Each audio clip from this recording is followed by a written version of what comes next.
Hey guys, welcome back to the channel. Wanted to do a quick video here for us Mustang guys. Summer's coming and yeah, my AC is not working. So it's blowing warm, AC's on. I couldn't actually hear the compressor kick on at all. This is kind of like an overnight situation. Now, we're going to get straight to the repair on this. I already have it solved for us. We're going to go under the hood and we're going to inspect some items. Making sure those things are fine, and then we're going to go to the part that actually failed. So this is pretty typical on most Fords of this year's. They use the same type of compressor, and the compressor design is basically the problem. So I already did some diagnostics on this vehicle first. This problem happened overnight, from one day to the next. I already checked the charge in the system, make sure I didn't have a leak. And I do not have a leak at all whatsoever. It's fully charged. Also, the compressor clutch works just fine. I can show you how to test that. So that works fine too. So it leaves one more extra item, and we're going to go underneath the hood and I'll show you. Alright, so the part in question that we're replacing here is the AC compressor clutch hub. So basically, here's a clutch hub here. These you can get off of eBay and probably Amazon. They run you between 25 and 30 bucks. So this is your easiest solution if you have this problem, of course. And I'll show you some of the kind of signs of what it can be just by visual. So, but we'll get to that point. So basically, as the design, it's a soft starting clutch basically, so it has rubber around it, and what happens is this rubber separates from the center, and that causes an issue for your compressor not turning on. But what we're going to do is we're going to get to the compressor. It's here on the passenger side in front, of course, and it's pretty simple. We're going to need a 10mm socket set and a pair of pliers, and we should be able to get to this and swap this part out. So what we're going to do next is we're going to remove this reservoir out of the way. We're going to just move it to the side, and then we're going to access the compressor.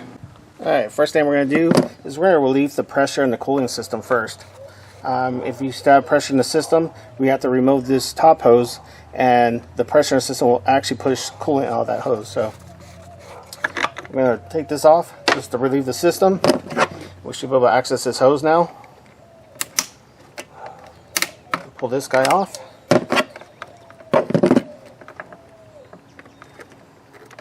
Like that, and all I'm going to do is I'm just going to stick it out of the way, just like so. That's fine. And put my lid back on, or cap. Alright, get that tight. Alright, we're good there. Now we're going to take off these two 10mm bolts.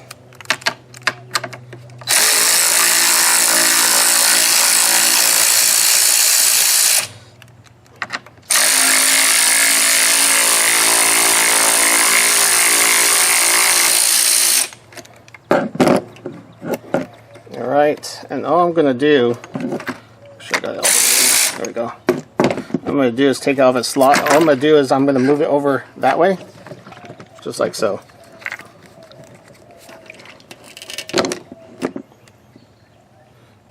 Alright, so that gives us full access to the compressor, which is right there.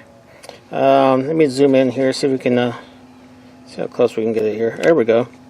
So you can see firsthand, just on the visual, there's something seriously wrong with this thing. You can see right here, I don't even see it with the light here, but you see there's some rubber melted right here. Now, I didn't get any noise, any squealing and stuff like that, so it's possible that this probably happened to me on the freeway. I didn't even notice it, and it made no noise at all. It can break off slowly and actually have a loud squealing noise too, so I can only imagine rubber on rubber spinning against each other. One thing I wanted to actually explain to you is testing your AC clutch to make sure it works. So the way these systems work, they're magnetized, okay? So the two plates come together with a magnet. So when you turn on your AC, it tells the clutch to kind of smash or turn on the magnet portion of it, and it kind of sandwiches together basically. And so what of course you have to do is the car running, so this is at your own risk. Turn on the AC with the car running and get a piece of, like, maybe a bar of metal or something like that. You can touch it right here in the center. You touch it in the center, you can feel the magnetic pull. So that would tell you that portion of your clutch is working fine. So that's one way of testing it, one quick way. It's up to you to do that. Not telling you to do it. I do it because, well, I know not to get in the way of the belt. So that's up to you. So that's a quick test. So what we're going to do now is we're going to remove the center bolt, and it's a 10 millimeter too. Shouldn't be on very tight. These things are fairly hand tight. So we're just going to get that guy off, and then we're going to slide the hub off. Alright, so since that center portion spins along with it, you can come down here and you can fit like an impact gun. If you have a small impact gun that's compact, you can remove that bolt really easily. If not, you're going to have to find something to kind of hold this ring together so you can actually loosen this bolt. So after you loosen it, it just comes right out, of course, but it's just a matter of loosening it up. So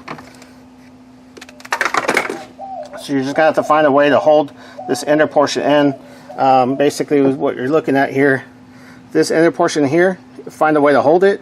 It does give you some holes here that you can probably put some in, and just to hold this on there. I would suggest like some pliers, but it's going to be pretty tough to kind of grip it on there. Maybe some vice grips. You can probably get a good bite on it and remove this bolt. But if you have a impact, small impact like this, for instance, that would knock it right out, no problem. So that bolt should be loose. It's a little tiny bolt. And then at this point, you should be able to slide that hub off. If you can't right away, like for instance, mine's not cooperating basically, and so I'm gonna have to pry it slightly off. So I'm gonna get a screwdriver for this.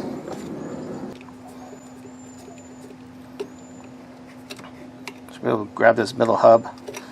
You just gotta have to be patient with it. I'm just gonna work around it, see if I can get it loose.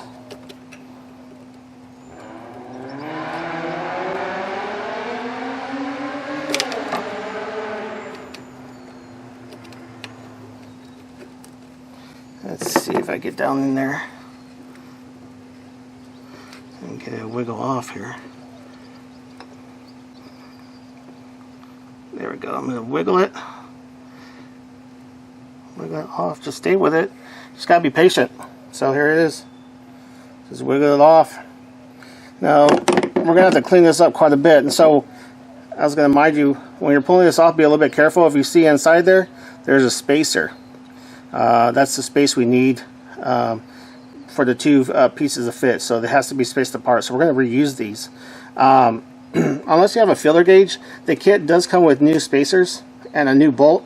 I'm not going to use the new bolt. I'm going to use all the existing stuff from this. But you can use a filler gauge to kind of set this correctly.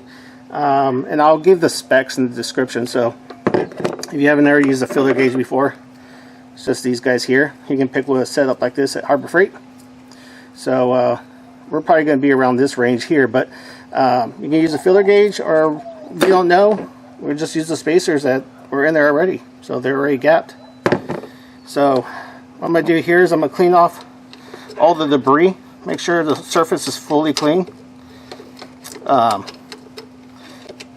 If you have any shop air or whatever, just spray this out.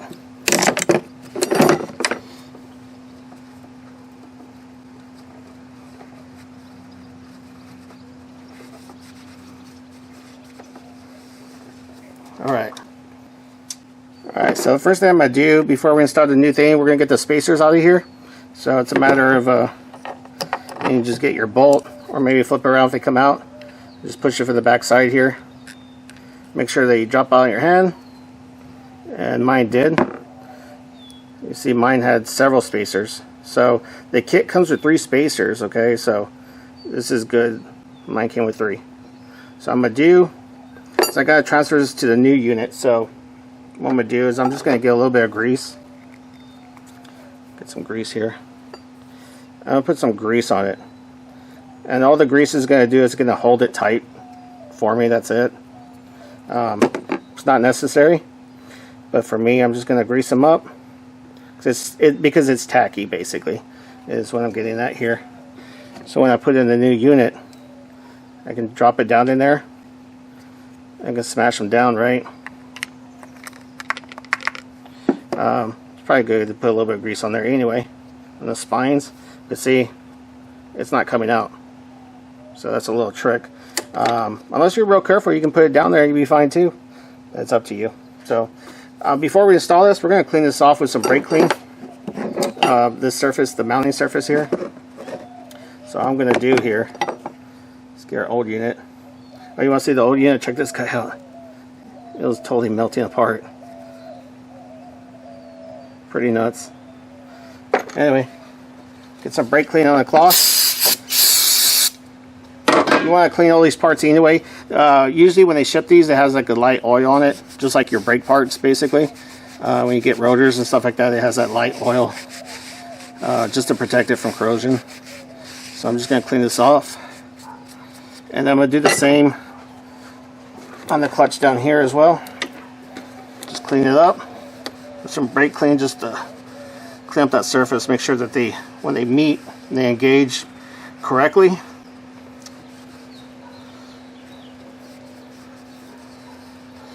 Just like so. You see it's a little bit dirty. So, do it one more time. There's a friction material on here, so watch out for that. It's a friction material that actually grabs onto the surface here too. So that's how it works basically. It's almost like a clutch.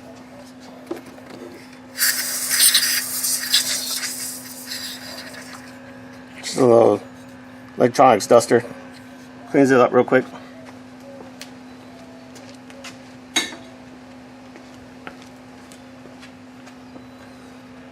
Alright, new part is going back on.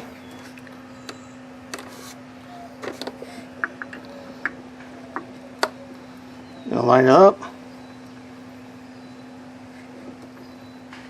Okay. Get our bolt. You can use the bolt in the kit. I prefer to use, factory parts, so you reuse the bolt.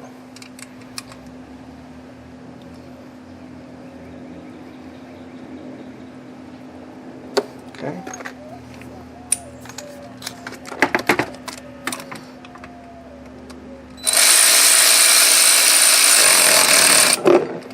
All right, so we got that somewhat tight there. Now, if you're using an impact like this, you can probably just zip it on. You're going to be good with the torque spec on this. Now, I don't have a torque spec for you, unfortunately. It's fairly loose, to be honest with you. If I were to guess, it's hand tight. So when I say hand tight, 15 to 20 foot-pounds. That's it. It's not going to take much. You should be able to torque this down with your hand. I'm going to come down here. I'm just going to hold the pulley real quick.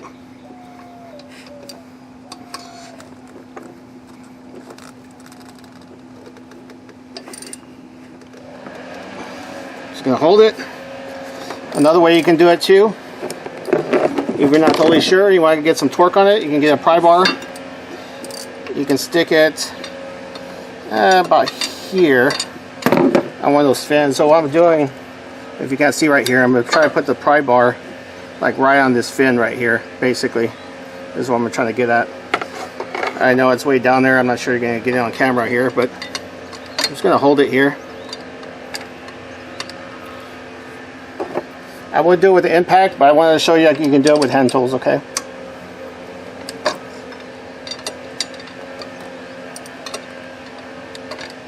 I'm going to get a good bite on this. There we go.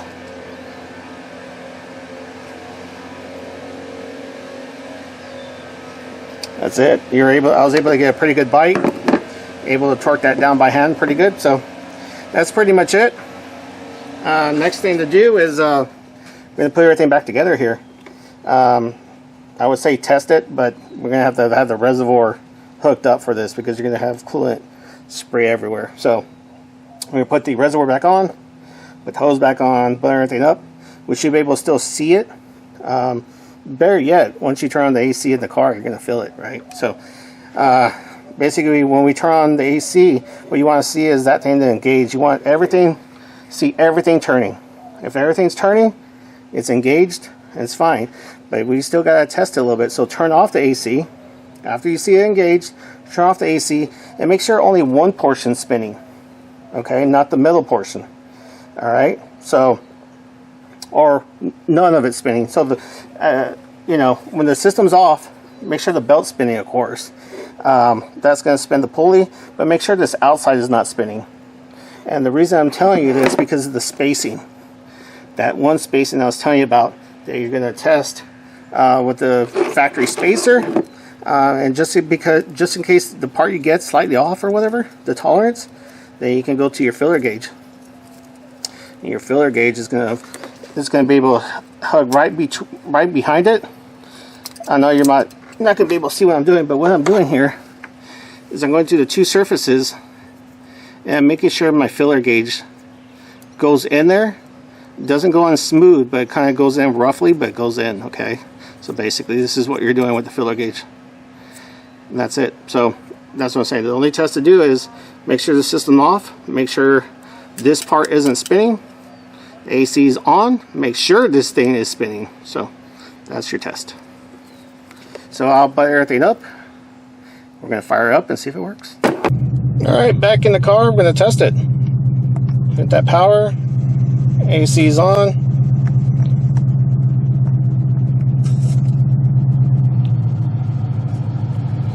I heard the AC engage.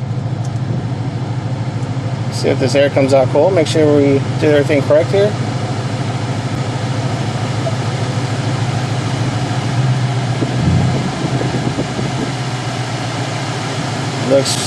Feels like cold air is coming out, so this is good. So let me go to the front of the car and just look at the AC clutch. We're going to try to sneak this camera in there while the AC is running and what that thing is supposed to look like, basically, right? So what's supposed to spin, what's not supposed to spin. Let's go take a look at it real quick. Alright, with the car running here, AC is on. So I'm going to sneak the light down here with the camera. There's our AC compressor right there. You see everything is spinning. That front hub is spinning the way it should when the AC is on. So let me go, see the AC has turned off. See the AC and turns on. So this is the way to test it. You can go in the car and shut it off, or just wait for the AC, just what happened here, cycle, okay? You can watch it. There we go, it's cycling. See, everything turns off. Everything stays still. Turns back on. That's how it works. So it's cycling like that because I have the doors open on the car, so. Alright. So that was a successful repair. You can see the two components here, the existing one, it just comes apart. So something to look at, something real easy. You know, you're probably, you know, wondering, it's my compressor. The compressor is really expensive. Is it your AC clutch? That's expensive too. You know, that's $200 to $300, and you're not counting recharging and all that other environmental stuff you got to do too. So take a look at this, see if it helps you out. And if it does, give me a thumbs up, and thanks for watching.